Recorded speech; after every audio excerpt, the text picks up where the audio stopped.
তো বন্ধুরা, good morning, শুভ সকাল। কেমন আছো তোমরা? আমি মিঠু চলে এলাম আরও একটি নতুন ব্লগ নিয়ে। আর আজকে হচ্ছে মঙ্গলবার, শ্রাবণ মাস শেষ হয়ে আজকে পড়েছে ভাদ্র মাস। আর তোমরা যারা আমার ব্লগ দেখো অবশ্যই জানো যে একটানা 1 মাস কিন্তু চলছিল আমার বাড়িতে শ্রাবণ। তো যাই হোক, অনেক কষ্টের মধ্যে দিয়ে আজকের দিনটা শেষ হয়েছে।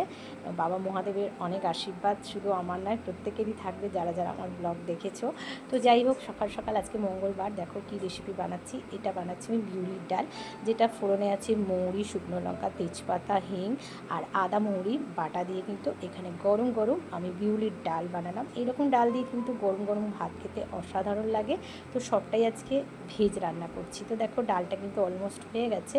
তো চলো আমি কি কি রান্না করেছি একটু দেখিয়ে দিই। এই যে বিউলির ডাল, আর এখানে হচ্ছে ছোলা দিয়ে থোর ভাজা, তো আর ভাত, পোস্ত, এটাই তো আছে, চিচিঙে পোস্ত। তো এই করেছি আজকে সকালের লাঞ্চ মেনু, বাঙালির রান্নাবান্না। কেমন লাগলো অবশ্যই জানিও। আবারও কিন্তু দেখা